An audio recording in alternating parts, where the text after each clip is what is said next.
Bueno, vamos a hablar un poco sobre la muerte de Mandela, que es uno de los temas importantes del día de hoy. Hay homenajes en varias partes del mundo y era, por supuesto, una muerte esperada porque Mandela estaba con una larga enfermedad en los últimos años, ya no tenía apariciones públicas, etcétera, y finalmente ayer falleció. Sí, un líder emblemático en relación a lo que fue la lucha contra la discriminación y el apartheid en Sudáfrica.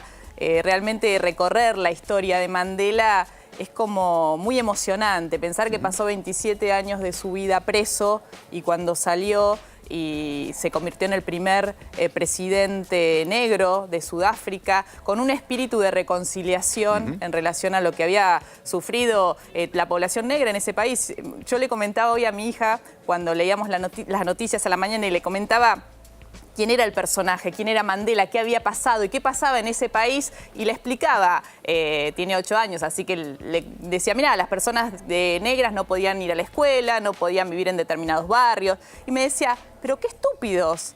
Y yo digo, qué bueno que no haya posibilidad para ese pensamiento, uno dice, ¿no? En las nuevas generaciones. Pero uno se imagina lo que fue en ese momento y lo que logró posteriormente evitar la guerra civil.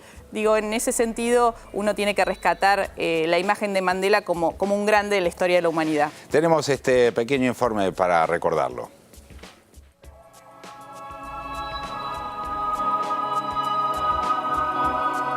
Fue el símbolo de la lucha contra el apartheid y por eso fue elegido Premio Nobel de la Paz. Estuvo 27 años preso y cuando salió no proclamó la venganza, sino la reconciliación. Y logró su sueño de una Sudáfrica democrática, sin supremacías raciales e igualdad de derechos y oportunidades para negros y blancos.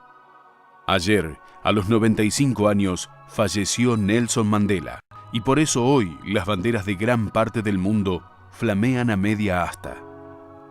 No por previsible, dado el frágil estado de su salud en los últimos meses, la noticia dejó de ser triste. La anunció el presidente sudafricano Jacob Zuma por televisión. He passed on peacefully in the company of his family. He is now resting. He is now at peace. Our nation has lost its greatest son. Our people have lost a father.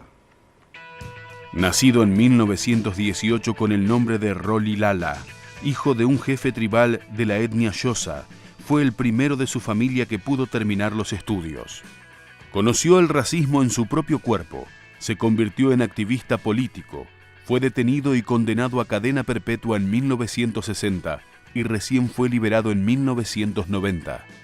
Entonces, con Sudáfrica al borde de una guerra civil, llamó a la calma, desalentó la lucha armada que había abrazado en su juventud y promovió un acuerdo multirracial. Con el voto de los ciudadanos negros que accedían por primera vez a las urnas, en 1994 fue elegido presidente.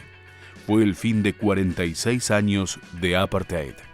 Dedicó sus últimos años a la tarea filantrópica y en 2004 se retiró de la vida pública. Desde ayer es sinónimo y ejemplo de resistencia, libertad, dignidad y lucha inclaudicable.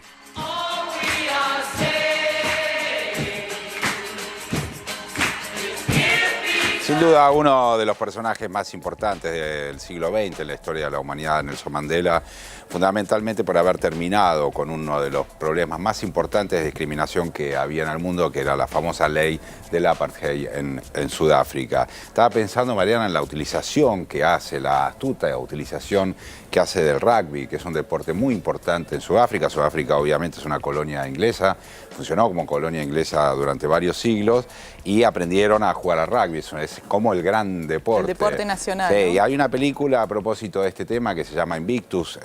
Una gran película. Sí, una gran película protagonizada por Morgan Freeman, que hace de Mandela en esa película, donde se muestra con mucha claridad de qué se trató la situación de un partido de fútbol, un partido de rugby pactado y después el Mundial de Rugby que se hizo en Sudáfrica, y funcionó esto como algo que amalgamaba. Como inclusión, Sí, ¿no? Entre sí, blancos y negros, la posibilidad de convivir en un equipo, en un deporte y unir también a la población alentándolo, ¿no? Exactamente. La trama esa es muy interesante. A partir de un deporte, que es una cosa muy interesante, porque la irrupción de Mandela y de los negros como actores sociales, como sociedad civil, fue un proceso pacífico y lento que terminó efectivamente en el año 94 con la votación, una votación muy conmovedora. Yo recuerdo esta cosa de ver colas por la televisión, ¿no? Colas de gente, de negros que estaban con sus documentos votando por primera vez en su vida ejerciendo el derecho democrático. Sí, ¿no? ahí hay una diferencia con lo que ha sido en Argentina el proceso de juzgamiento a los dictadores y a quienes estuvieron involucrados en la violación de los derechos humanos, muy diferente, ¿no? Porque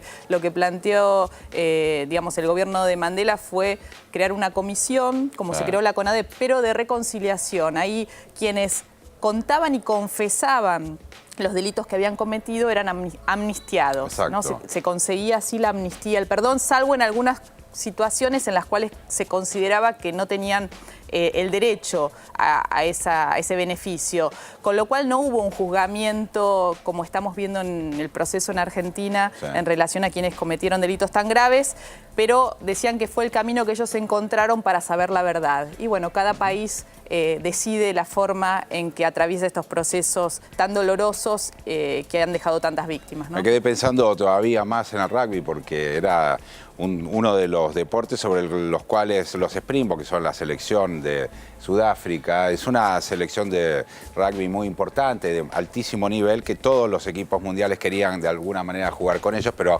como había una no asistencia a ningún tipo de evento organizado por Sudáfrica, hubo algunos partidos truchos ahí dando vueltas, inclusive el de la propia República Argentina, que mandó a los Pumas no de manera oficial, no como representante de la selección, pero sí jugaron antes de que se caiga el apartheid, un famoso partido de rugby con los Springboks, que ahora por suerte forman parte de los torneos más importantes del mundo que hay, ¿no? Sobre el tema del rugby. Es interesante, la primera vez que yo veo un deporte funcionar en la política de la manera que funcionó. Sí, bueno, uno podría pensar las Olimpiadas en determinados momentos de la historia. Las del 33 de Hitler, por ejemplo. El Mundial de Fútbol en 1978, entre otros eventos deportivos a nivel mundial. Sí, sí.